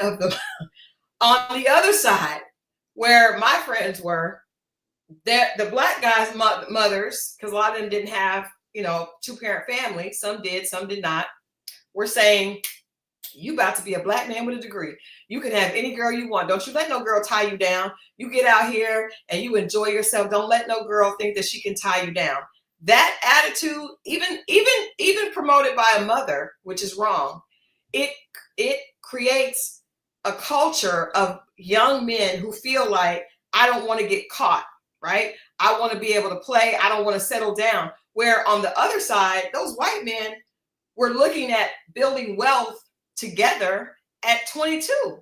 The black guys over here like, I'm about to have my degree. I got an engineering job. I'm about to make money. I'm out. But you're saying that was only 20%. No, I think it is a cultural understanding of when a man has money and he's intelligent, he's a commodity. So don't settle down until you get what you want. Play the field. Don't allow a girl to trap you. That is the energy that I feel like we teach our young black men, or we taught our generation. I'm glad you said that, because you said something about the white parents and what the parents said to them, and he said, build something together. We don't speak about that now. We speak about, she wants the soft life. She doesn't want to work. We just had a conversation on 50. That's not building together. You see what I'm saying? That's the part we're talking about. So they're telling them one thing, and then obviously that's at 22 though. At 22 we got to build together because we don't have anything. Have you but at 50 we ought to have had some stuff. No, but do you realize in that situation, who are you building with? You've seen social media. You talk to these. They're not building nothing. They're watching these women on these reality shows that's not working and want to live this a housewife life. There's no building there. They'll build themselves after they done got what they got from him. Yeah. But listen, Christal, listen, I'll say this, right? Because I agree with you. I think you missed the part where I said I do agree with you, but I think that the people that it applies, like, so when you talk about a guy who's making a certain type of money, I can already quote you the statistics. There's not that many Black men in general who are making a certain amount of money. I learned that so when the threshold for success is in the lens of the top 10 or 12%, it's very difficult for everyday people to feel successful, right? And so, or to feel secure if you choose to define your definition of security, which is a six-figure earner, which is funny to me because I don't think most people really do the actual math to decide on whether or not they can live a comfortable life within a family context for $100,000 a year. So I get what you're saying, but to your point about men, so that's why I'm saying I agree. For some men, and men in general, regardless of where your financial situation, you are kind of taught, hey, go out there and play the field, and I'm okay with that. But I think part of the larger problem is that a lot of stuff has been moved back for both men and women, right? You mentioned like your counterparts, for example, right? Most of the time, these white girls, they were able to go outside very early on. They were able to explore shit very early on. So by the time they got to college, the ones that you talk about looking for those MRS degrees, they had a chance to be outside and date a little bit and feel like they got their full. What I'm hearing Black women say is we want to get a chance to be outside too before we settle down, right? The problem with deciding for your 30s to do that is because it's your 30s to do that at 35. And somebody who was with a woman who had a birth after 35 is probably not the ideal situation. So if you start to value family, for example, you got to start doing what they call family planning. And my thought is, I get what you're saying, Christal, for the people who are our age or around our age who've already traversed through life. Honestly, if you ain't figured it out by now, the best we can do is this podcast, and hopefully you get it. But if we're talking about when we think people should be coupling and coming together and building, right? You mentioned college, the young woman telling her son to go to college. Okay, even if he follows her plan and goes through college and runs through them for 4 years, right? By the time he's like 26, 27, if he's dating someone who he finds value in, he might be in a position because that upstanding young brother who valued education also low-key values, you guessed it, marriage. Why? Because statistics show that people who are either more educated, et cetera, tend to be married and married for a longer period of time. So I hear you, right? I agree 100% with you. I agree. I definitely agree with you. I just think the numbers are a little higher because I think you got to realize at this age, and I'm going to say this age is between 48 and 55, right? Let's skew a little younger, maybe 45 to 55. Okay. So this age, a lot of people have been married once before. Like I talked about my cousin who is 45, who's been married once. A lot of times, and that goes across the culture, because even those white guys that got married in their 20s, a lot of them are on wife number two. But they had the starter wife, and now they've switched out, and they've got a much younger wife and they put fake tits on her and they sent her out. They got a new family, started it all over again, right? But I guess what I'm trying to say is for women, it's not the same. So the playing field for men, had my first wife, got that out of the way. I remember this older guy used to laugh and say, well, my wife turns 40, I'm going to trade her in for 220s. It's a laughable thing, but that also is really a reality of what happens. Sometimes people go through their starter wife, right? And that doesn't work. They learn. And usually that's because I've listened to numerous men tell me I messed up. I messed up my first one. I didn't know what I was doing. I wasn't ready to settle down. I cheated. I messed up. Now I'm ready to get back in it. I'm a lot older. I probably got to pay alimony and some child support. So my check is cut up, right? And I want a woman that loves me for me. And I'm just saying, what I wish is that we wouldn't have this idea in our community that a man has to go through hurting women in order to get to a point where he can treat a woman well.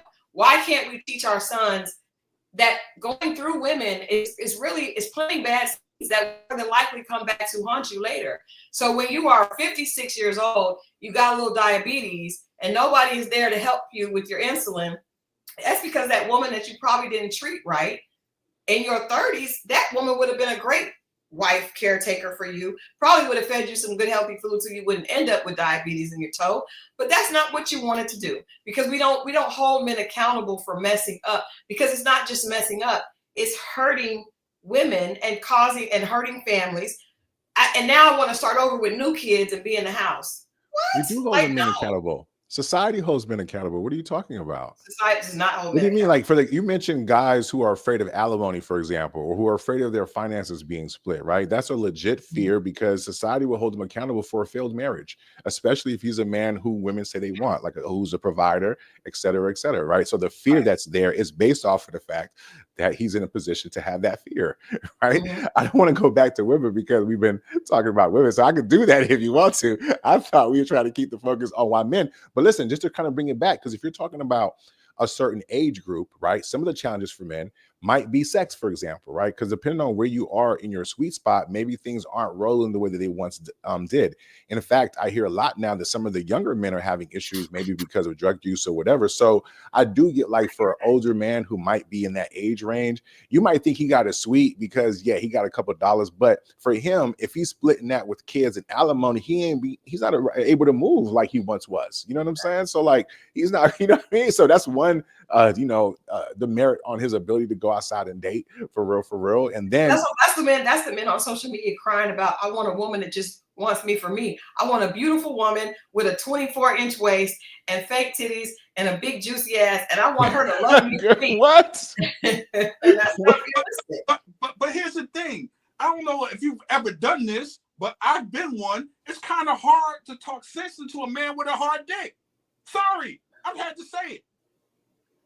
I was one that needed reasoning. You can't tell. You try to talk to a man that's horny, a young man in his 20s, and be like, settle down with one. He just left his mama crib. He's trying to figure it out. He's off on his own. He has access, and he has this hard penis, and he's trying to figure it out too. Sorry. I'm telling y'all, like that. I reject. There are far more. Y'all. I agree with what y'all saying, but y'all act like it's a larger percent of men. No, I don't. There's 70. I think if I had to put a number, no, but Mo, what I'm saying is, if women say they want a thing, right? I want to settle down with a good man. You start listing whatever qualities, right? There's men out there who want that too. Right? But y'all probably, or it's funny because you want to talk about how men move as they go through. Apparently, that's the same complaint that men are saying about women. They're saying, oh, they want to go through their whole phase. They want to push things back too. Oh, they want to add bodies. They want to do X, Y, and Z. And it's like both of y'all are complaining about the same thing. And honestly, both of y'all are stupid for doing it. If you value marriage, I can't be mad at men because I don't think necessarily men value that as much as women do. So it's like, it's not going to be the same level of outrage because, sis, you said you wanted this thing way more than he's saying he wants his thing. That's right. True. And to be honest with you, society sets it up to where it has to be like that one for us. The same way that y'all have y'all version of the romantic fairy tale where the Prince Charming comes and swoops you up. Y'all have that version. There's a version where the maiden, the mermaid, whoever pierces our heart out of nowhere. We weren't expecting it. You know what I'm saying? We was out here living our young. Player journey. No, it don't matter. I'm saying just like y'all have the delusion of it got to be Prince Charming. Yes, there are some men who have the delusion that it got to be some magical woman who's going to like stop him dead in his tracks and stop him from his player ways. And both parties are delusional. And y'all are right. And I just want to add that with men, they want her to be very nasty, but only do it with them. She's not a hoe. She's just happens to be extremely freaky, almost virgin person. It's ridiculous. It is ridiculous. And I would say women have the same delusion because we want someone who's extremely skillful but has never used those skills. Like, come on, y'all okay with that? I just don't want to know about it necessarily, and don't let it be. No, some of us are not okay with it. We just want to believe. We just want to believe that he's not doing it anymore.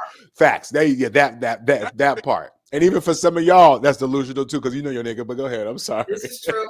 That's true. But I think Jonah says that everybody is delusional. Everybody is delusional, and we all, we have this podcast. We like to show both sides. And I do hope that at the end of it, it is about it is about healing and expressing, like, some things I don't know, like a lot of things I've learned from you. Not, and Nick, when I met you, you weren't married, so I'm just saying, I'm not gonna put you out there, but I'm just saying it was a very Or different was man. I?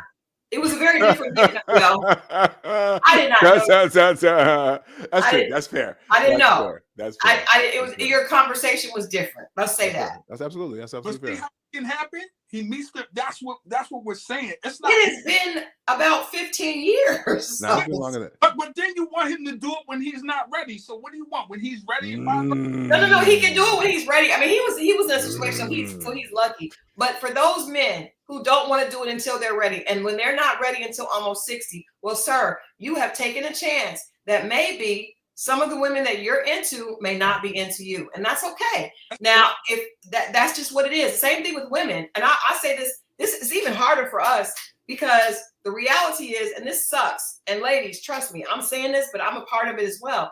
The reality is, the man that you want, the man that we all want, may not be attracted to you at a certain point. He just may not be attracted to you.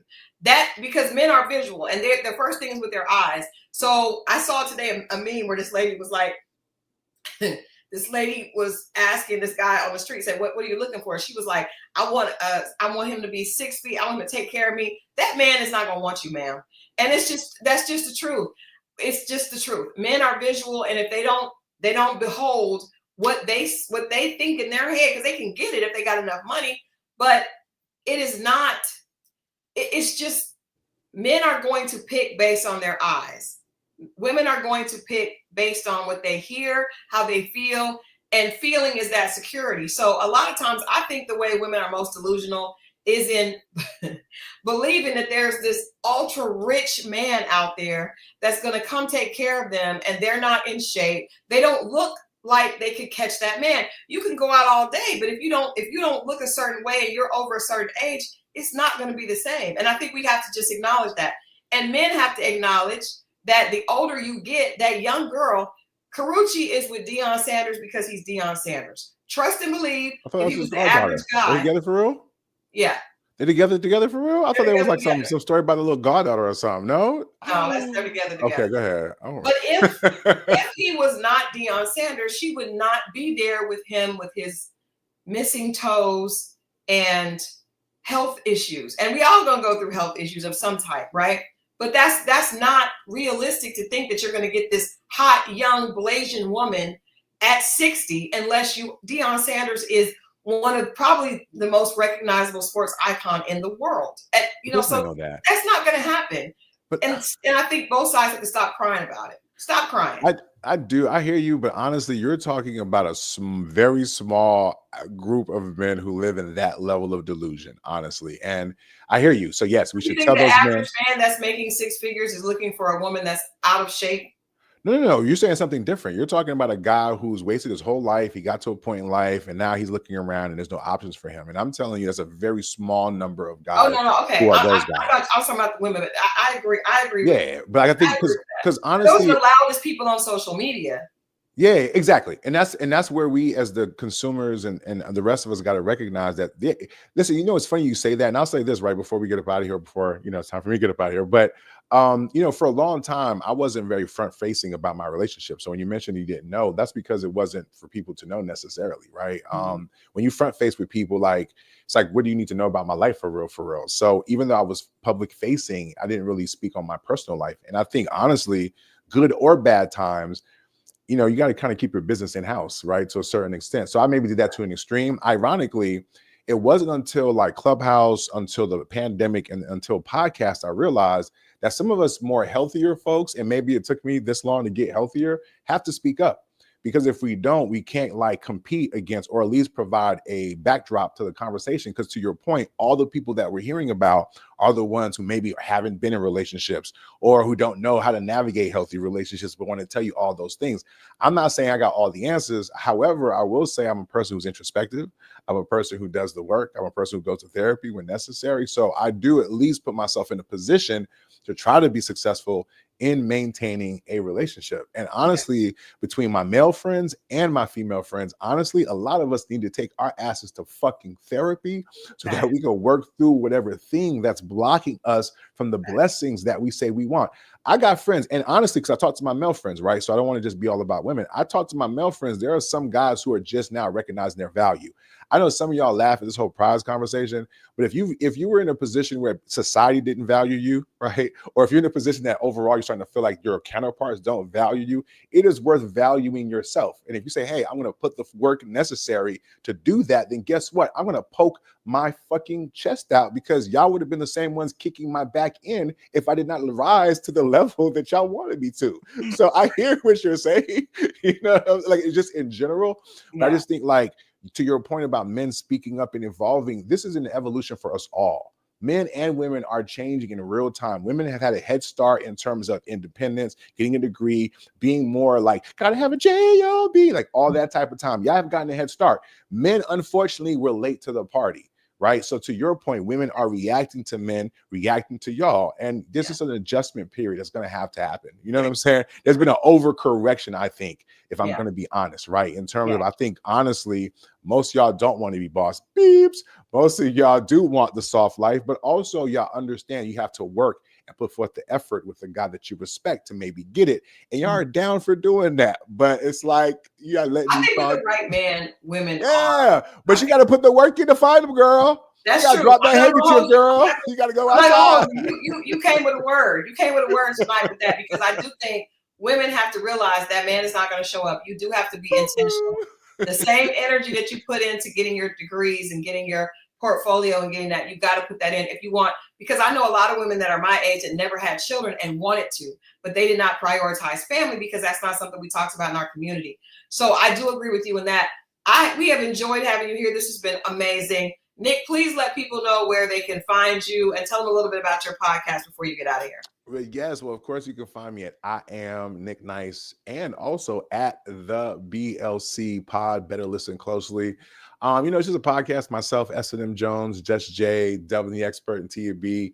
We rock out and kind of talk about like community in general, pop culture, and we're really community oriented. Most of us are married, have been married, and are marriage minded. I guess I hate that word altogether, but we do think, though, in the space of all the singleness and divorce talk and all this gender war, that it made sense that a group of people who happen to be married, I'm going on 20 years. I'm already 20 years. S&M is 26. Jay's been married 3 times. He loved it so much, he did it 3 times. So it's like, you know what? Can we still be a little toxic? Absolutely. Can we talk our talk? Absolutely. But more importantly, I think it's about love for Black people. Yeah. And I think solidarity and just trying to show like, hey, you can do it your own way. It doesn't got to be perfect. It don't got to be the church way. You can do it and be good and build. So I appreciate y'all for having me on. I also appreciate y'all for tapping in. I am so going to be dropping soon. So, we had a great conversation. You already know what it is. I've been knowing Christal for a very long time. And it's love right there. You feel me? My first time here in Atlanta, she was definitely somebody who showed me love. And that's why I have heart for Black women. I'll land by saying this. That's one of the reasons why I have heart for Black women, because whether it's my mom, being raised by and surrounded by Black women, the financial aid ladies, like Black women have always showed me love and always showed up for me and showed out and supported me. So I want to see y'all happy. I just want y'all to get out of your own damn way to do it. But thank y'all for having me. Thank you. I appreciate it. And Nic, I just want to say I apologize. I did not mean to say you weren't married. I did not know, but you explained. Yeah, because I didn't tell you. Because I didn't tell me. Yeah. Listen, Christal, because in entertainment, like I remember I didn't know LL Cool J was married. I didn't know like Ja Rule was married. So my ass was thinking like, hey, there's a reason, because marketing, trying to get some fans and whatnot. And sometimes I did. But the point but I feel you though. You already I'm gonna go home before I get myself in trouble. We don't want you to do that. Thank you so much, Nic. I'm gonna leave a link to your podcast in the chat. But we definitely want to have you come back. I know next Wednesday we're going to try to have S&M on. She has a great book. We had a chance to meet her. Black women need love too. Black women need, and she's the chat's going to love her because she believes in supporting and protecting Black women at all costs. So we're definitely going to look forward to having her there. But Nic, again, thank you for your time. We appreciate it. We know that time is important and time is valuable, and we're honored that you spent this hour with us. I'm going to put the link, like I said, in the chat. So you guys please go over and support them as well. And then we'll share when we get clips from the VLC podcast. Yes, ma'am. All Appreciate right. y'all for having me. Thank you, Nick. All right, y'all. All right. Okay, that was fun. That was awesome. Yeah. I like that.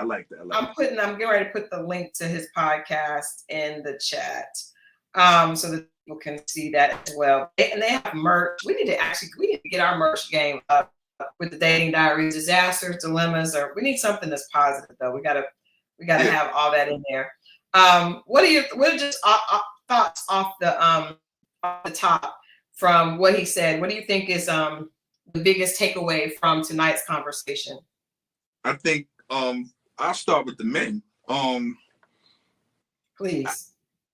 I think that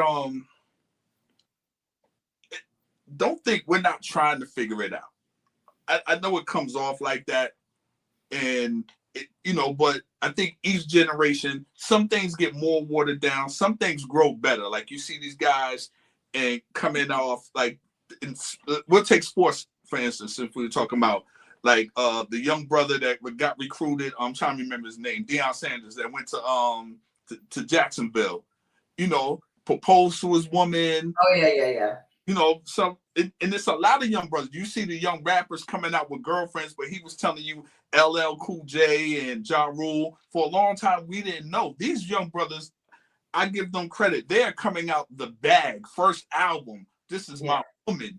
You know what I'm saying? And you got to respect that because Travis Hunter, Linda B. Travis Hunter is the guy that Travis Hunter, and it's another young brother too. So I think they're learning from possibly mistakes of the generation before them and realizing it's not such a bad thing. Like, there's a learning curve, and some things get watered down, but then some things, they grow, and we pick up stuff and be like, I don't want to be like this guy, but it has to be in you, the desire to want to do it, not just because society says it, because I do think fall to the pressures of society and they get it, and then they wind up cheating. And then you say, well, why did you cheat? And he feels the pressure of society to say that he has a woman or to be with a woman, but he's not necessarily ready. And then he whether he gets weak or lack of experience, or the world is new to him as an adult. You get 21, you get access to everything. But just because you have access to everything doesn't mean you're responsible. You're responsible enough to handle that access. I agree, but I also think a lot of it is what we teach. So if when hold on, but we have more men in the house now, right? You got more fathers. I feel like there's more fathers in the house than there were when we were growing up. So if we impress upon our children, both sides, that there is a value to marriage, there's a value to family, I think that makes a difference. I think the idea of things are new to him. When you talk to, and I hate this is true, but it's just because we don't pick the parents that we're born to, right? None of us do. But when you have a conversation with a young man, and I had one recently, I was at an event, and he was really young, like 27 or so, young, like around the age of my son. And he was saying that he grew up with his mom and dad. He wanted to get married. Like that was his goal, because he grew up in a home with a mom and a dad. Even when we were watching the OWN show, Somebody's Son, not a couple of the boys, but Joshua, when I interviewed him and his mom, he grew up in a house with his mom and dad. His dad talked to him about finding a wife. That was his next. He graduated from college, got his job, and now he wants to find a wife. I think a lot of it is that because a lot of us have come from a background that wasn't healthy, right? Or we didn't see. When I was talking to my cousin earlier today, he was saying he doesn't believe in marriage. He believes in just people just, living together. Well, he didn't see a successful marriage. In our family, there was not a successful marriage to pull from. There was a very toxic marriage and another very toxic marriage in our close, in close proximity. So there wasn't anything to see. We didn't see grandparents that were together and had been together for a long time. We didn't have the advantage of seeing that. So we had to learn. I went one way, and I watched shows like The Cosby Show and saw that as aspirational and wanted to have that, where he looked at it and was like, well, this doesn't work. A much more rational perspective from a young man. This doesn't work. I tried it once, it didn't work, I'm out of here. So I think the change has to happen in the way that those of us that have had successful marriages or have seen successful marriages talk and promote. And to Nic's point, if all the successful marriages don't talk and all we get are the toxic people, then that's what's raising the generation. And I'm not really sure if a lot of these young brothers are not doing it because it's cool. It's become a trend to be a power couple. You're a rapper, you got an R&B chick, or I don't know if it's really about building family as much as it's about. But it's just what you said. We're doing it wrong. You're saying find a wife. No, find the right wife. We got to teach him to find a wife and get married is broad. Narrow it down to teach him, the men or the women, both, teach him how to find the right wife. We don't have a problem with marriage. That's the part we keep skipping. Just don't say find a wife. No, teach them how to find the right wife and husband. That's the problem. Well, I agree with that. I wasn't saying don't, but I think you have to value marriage to even want to be involved in it. Yeah, but we keep saying, settle down, get you a no. What is a good? We have to be detailed with our information to these young people. Well, what is a right wife? And a lot of these brothers who are telling them, obviously, the uncles or the fathers or whoever are telling them, they're speaking from a lot of times a hurt place, a place of something that didn't work. So when we have the men need to pull the men who are married to a situation where they're happy in, and I'm listening to the guys that are at least 20 years and better, and then find out what made her and have the conversation with them. I don't want to hear it from the guys that, you ain't really had enough time in to, because by the time you're 50, you're divorced or whatever. I want to hear the right information from the right man and how to do it, how to find what to look for, opposed to just look for a wife because she likes me and the sex is good. Or whatever. Now, it has to be a little deeper than that. That's all I'm saying. Let me ask you this, because I think this is a good question for us to get ready to end tonight on both sides. Because it's easy to say what we want in a person, right? It's easy for a man to say what he wants from a woman. Right. It's easy for a woman to say what she wants from a man. But for you, I know that you have said that you're open to marriage. And you said, you started tonight out by saying, I don't want a woman who is not willing to go 50-50. What does Scorpio Moe want to bring? What does Scorpio Moe want to bring to a woman that he would want to marry? What qualities are you bringing to as a husband? What does that look like? I'm gonna tell you, I'm glad you said that. So you know me, right? And I'm gonna use this podcast for example. I'm here, I'm consistent. I'm here every Wednesday, I'm here every Friday, and I'm on time. I post, I'm consistent on what my heart believes in. So everything follows from there. How you do one thing is how you do everything. I'm structured. I'm a great partner and a great leader, but I can't be that to someone that's not willing to follow and they only respect me based on my title or what they think, whatever kind of money or whatever, because that can change at any moment. I'm a man with a plan. I come out, even when I leave my house with a purpose. I show up 5 minutes early just to be prepared. That's the person I am. And that's in every aspect of my life. Now, if I'm dealing with somebody that does not have structure, could I lead them? Yeah, if they're willing to follow. But if they're on their own plane, I don't have time for that. I have to have someone that's willing and open to follow. What I have to do is look at the person and watch their routine and listen. And if you're not willing to do that, that's fine. I'm not for everyone, but I am a partner. I'm not a dictator. When I find out, I put my strengths and my weaknesses out on the table. She do the same thing, and we figure this out together. I'm about togetherness, not about, well, I'm over you or you're under me or what we're going to do. That's my strength, and it's in my daily life if you're listening or if you're paying attention. Anybody that knows me be like, yo, Mo goes to bed at this. I'm structured. But okay, so outside of the structure, because that you could get the structure from the military, so outside of the structure. Yes, and I got it. Okay, outside what outside of the strike? Because I understand I can keep a schedule good, but is that No, what you think is no, but that's it's deeper than that. If you know, you know, it's deeper than that. That's just the. I mean, it's kind of hard to explain, but those are leadership qualities. You know, okay? So do you think? I guess I was talking to another friend today, and he said, I think the problem is that a lot. So leading. I don't even know how I want to say this. Maybe I shouldn't say. I just think that sometimes if I'm trying to see how to say this in a way that men won't be offended. nah, just listen. Can you lead in every area? Do you think Yeah, that you I'm okay, I'm doing okay. like for instance, everybody of whatever you at, 20% is life. The other 80% of what's going on in your life, your bank account or whatever, is based on how you think and how you move.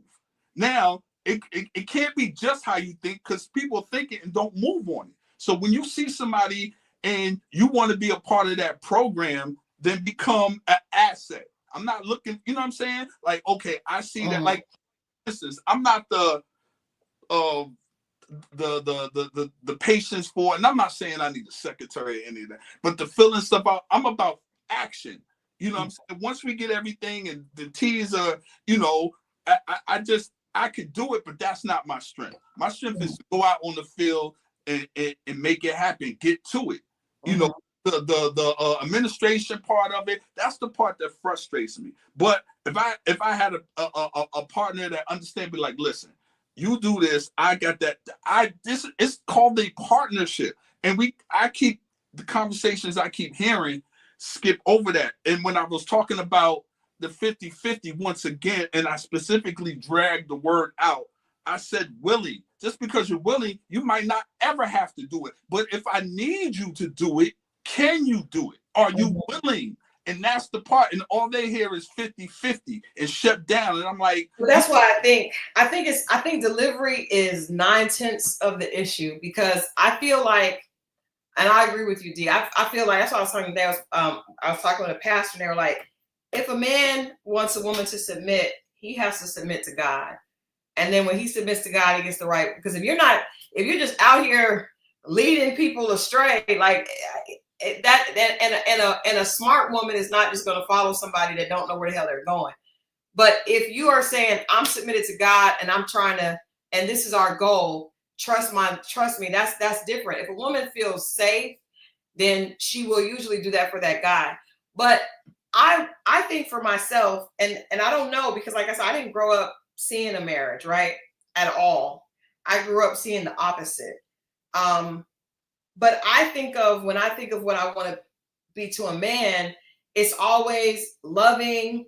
You know, I'm a very fierce protector, like extremely fierce, right? So I want to protect that person, kind of like I am with my kids. Like I'm just not protect them physically, but like I want to be like his ace in the hole, so he can. If he's having a problem, I'm very good at knowing how to fix stuff, and not with my hands, but I mean as far as like knowing how to move things around and people stuff, like knowing how to read people and figuring out how to do that. Why are you laughing? no, I'm looking at somebody that says equally yoked is not following the. That's not it just goes over their head. I know that I do it on this show, but in my real life I stop explaining. Like I've only had these conversations on here now. Yeah. Because well, yeah, I think at the end of the day, everybody just wants what's for them, and everybody we may want different things. But I was just like, I wonder, as opposed to always being arguing about what we want, let's talk about what we want to offer. And I know that I am a great partner in that if I see my part, I got their back to whatever extent, you know what I mean? So if I went on a first date with a guy, I'm gonna be honest, if I go on a first date with a guy and one of the first things he asked me is, will you go 50-50? I would be turned off.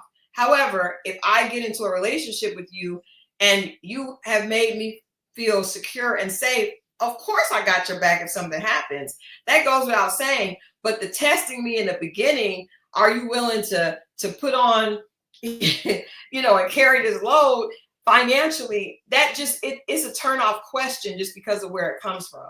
But if you love somebody and you guys are in it and you are building a life together, most women are not going to let a man fall. Most Black women are not. My stuff comes from experience, and I've seen both, and I know what I rather have. I've been in a situation where I did everything, and then when I fell short, and I was like, "Yo, I need help with this." I know what I got, and I was like, never again. Wrong woman. Yeah, wrong woman. I'm just saying, for me, that's what I'm saying. And I was already 2 years in. So once I seen that, and I was like, oh, this could really, really happen. And I was like, okay. But then I was in another situation where I didn't have to do that. I already knew what it was from the door. You know, we didn't even have to have that question. They showed me that early. And I was like, okay, I see what it is. But to be honest and just put stuff out there, it just gauges. If somebody bucks up, like I said, it might not be something you ever have to do or whatever. I think it's just a lot of times, like, I would meet guys that would be like, they like the fact that I got my own business, and at one point in my business was doing very well.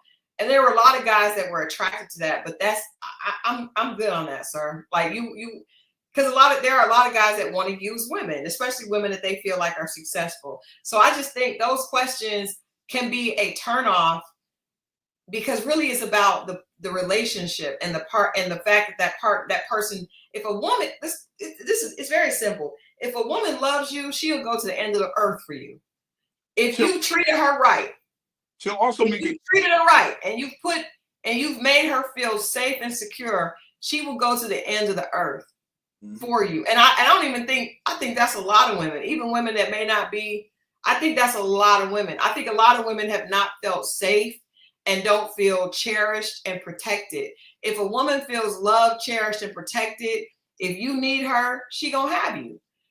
Now, we do have a lot of selfish people, but you can see those traits in people without even asking them. You can see that. You can see a person that's self-centered, that's self-focused. You can see that. You know what I mean? So I would just say, in your delivery of that, be aware that it could come off. And maybe not. Maybe that's not even what you're concerned about. But it could come off like, I'm trying to get something from you, as opposed to, I want us to be together. Willing to go 50-50 without even us being in a relationship and dating. You can watch that from her interactions, right? And how she treats other people in her life. I don't know what I don't know, but you couldn't. But I've like I said, this is new, and I just said it, and the person gave up the right answer. So, like I said, it's cool. It'll run away the wrong women. I'm good. I really don't like. Trust me, at this age, I really don't care, because I've seen both sides of the coin, and I know it tells me so much. And it's not even about the money. It just tells me about the mindset. And if they're listening, obviously we don't mean in the beginning. We don't mean, it could never mean never. It just, if someone addresses it like, you know, if something happened down the line, nobody's saying, that's the whole point of saying willing. I'm willing to work at a zoo and shovel whatever kind of feces from whatever animal to feed my family. It doesn't mean I would ever have to do that. And it's about the willing. Yeah. Are you willing to get married? And they can say, well, I would, you know, because it's what people are going to do what they want. And like further, and when we were talking earlier about the men and the women and the engagement and who talks to who or who moves, I've seen women get next to everything they want in life. Everything that they really want in life, get next to, whether it's a trip, whether it's a job, whether it's to get in shape, she's going to get next to it. Women are resilient to the things that they want. And I agree. Up until the point of like the brother was saying, it's choosing signals. Sometimes we're off when our friends we're off in our own mind, but if we get the signal, the dude, if he sees it, he's gonna go. Yeah. I guess I just think that people interpret words different. We all interpret words different. But you're right. Whoever's for you will understand how you communicate. Maybe. Because even still, when you get in a relationship, trust me, communication can be difficult because we all see it through the lens of what we've experienced. To some people, one word may sound like something else, and you have to be willing to do that. I think what's most important to a woman and to me is to know, yes, you want to know the person who's going to protect you and provide for you. But I think we don't really focus on the fact that a woman really needs to be loved. People that is not talk. That is the, and I don't think we communicate that, especially Black women. We're so used to being tough. We don't acknowledge that we really just need to be loved gently and treated like a woman, so that you're able to, the woman qualities are able to come out. I know when I'm my most girly is when I feel the most safe, and then I can just play and just be sweet. But if I don't feel safe, I'm on edge and I'm on guard and my defense is up and my stomach is tight and I'm trying to, and that's not the best version of me. It's due to your upbringing in your past, correct? Well, and some of my experiences. No, that's what I mean. Yeah. Up until that point. Yeah.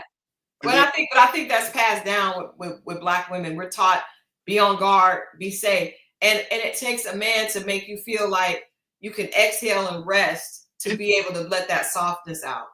And let me say this, the woman who I spoke about and we had this conversation was the most kept woman. Like, it's funny. It's just, oh man, life is funny. But like I said, you just never know with different, the experience of people. They can have the same exact experience and come out totally different. Absolutely. We're all different. But we have to, and I think that sometimes what the problem is, sometimes we when in wanting who we want or what we want, we sometimes don't realize that if a person talks differently or says something differently, that doesn't mean that they mean you harm. It could just mean that they interpret it different because they're just a different person. That part. But I hope you guys enjoyed this conversation. I hope everybody got something out of it. I think at the end of the day, no matter if you're giving money, if you're giving time, if you're giving energy, if you're giving your expertise or your strengths, everyone should enter a relationship or, with the intent to give. Absolutely. Everybody. Like, it really is less about what you want in the other person and what you're willing to give for yourself. And I think if we focus on that, and African says, I feel like these conversations are on the surface. I think tonight it was definitely not on the surface at all. I don't know, but everybody sees things differently. But I think that, understanding that a relationship is not an opportunity for you to just take, it's an opportunity for you to serve. That is the most important thing. And I think that is to end it. I think that it can be difficult for both. I never thought about the issues of men having to navigate the girlfriends, because I've never been a man. So I've never thought about how that could be difficult if you want to approach somebody, or even having the confidence to approach. Because I know I've never been a person to approach. So I just assume that men are all very confident and able to do that.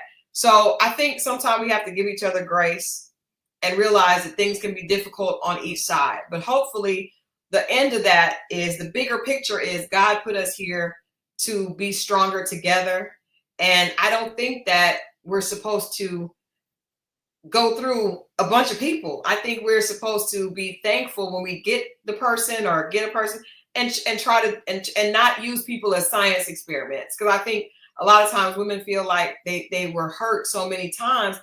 I've had a lot of men reach out and apologize for the way they treated me early on. And it's like, just sometimes be aware that you may have stuff going on, but that doesn't mean that you should exact that out on someone else and damage them. Fix yourselves. Like Nic said, therapy, self-awareness is key. Before you start trying to love somebody else, you got to love yourself. That part. Love it. Love it. That's it. Well, guys, I'm glad we got this out the way, because Ready to Love has turned up the heat. I am just going to give you guys a sneak peek. Not a sneak peek, but a sneak tip. That man that we all disliked, that was at the table with Kiara and Jay, she has the nerve to bring him back again for another conversation with another man. We're going to get all into it on Friday. We're going to talk about Ready to Love.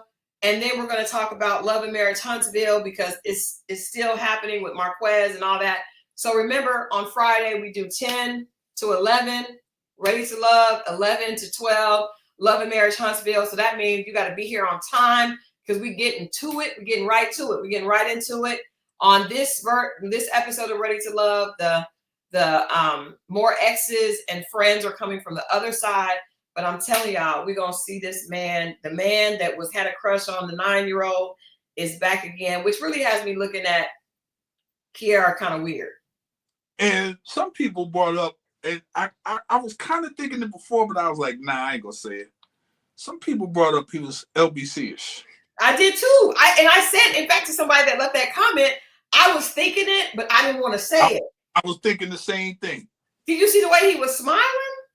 Yeah, I know. At first, I was like, "Is that or is that just a devilish grin?" I'm telling you, we are all in sync as a family because I said in the comments, I felt like that, but it was so much dysfunction in the rest of the conversation. I didn't even get to that point because it was so much bad. He said the whole very, very unhealthy response of watching a young girl and waiting until she got of age. That was very creepy. And just the way that he acted. But she brings him back for a conversation with another one of her interests that I didn't even know she had. So I'm gonna post that clip. Mo, we'll collaborate on it. And you guys be here Friday. Like I said, be on time because we got to just get right to it because we only got an hour. And then we also got to get into more of Love and Marriage Huntsville. Just heads up, if you guys, we're still trying to make sure that we can interview Marquez. I'm going to be interviewing Letitia and Marceau for Lennox and Parker. So if you have questions that you would like me to ask Letitia and Marceau that are within reason, okay, people, don't be asking me to try to blow up the spot and make them not want to interview with me no more. But if you have real questions, I would love to hear them as I go. I'm going to do that next week, and then we'll post it here. But it's for Lennox and Parker. So, but we want to get Mo and I need to get to Marquez together. Look, somebody drop a dime in his DM and let him know that we want to talk to him. We want to have a safe space, and we invite him to come. The doors of the church are open, Marquez. Yes. Last but not least, Haitian Empresses, are there any events coming up? On Monday, I am, of course, we have Grace and Gossip, and then King's Court. We'll be trying to figure out about Carlos Boozer's hips. But also Monday, Mo, there is, this new Magic City documentary is coming out. Yes, and they're dropping stuff for that. So I will share with you. I'm going to check out a sneak peek preview of that, and I will come back with information for you all, as always. The Magic City, this has been so long in the making that I want to see what they really did, because it literally, since I got to Atlanta, and even before that, I got here in 2004, people have been talking about doing something to honor and to celebrate Magic City. So they finally got it together, and I'm trying to see what that is going to look like. Now, I've only been to Magic City about 3 times in my 30-something years here. Really? Yeah, I thought it was a little overrated. I'm not gonna lie, I thought that it was gonna be like a place where the doors open, and it was because guys talked about it so crazy. And my first time in there, I was like, well, first of all, I went during the day, which was not a good idea. We were doing an event there when I was working with the affiliates, and we got in there, and the lights were on, and it looked horrible. It looked like a hovel. Yeah, it's small. Anyway, but yeah. Yeah. But all right. Well, Mo, I appreciate you being here and being honest and keeping it real. As always, we definitely appreciate Nick. We're going to get out of here. It's Wednesday night. You guys finish the rest of the week strong. We love you guys for watching. Check in Friday at 10 o'clock. Ready to Love. We'll see you guys then. All right, y'all. All right.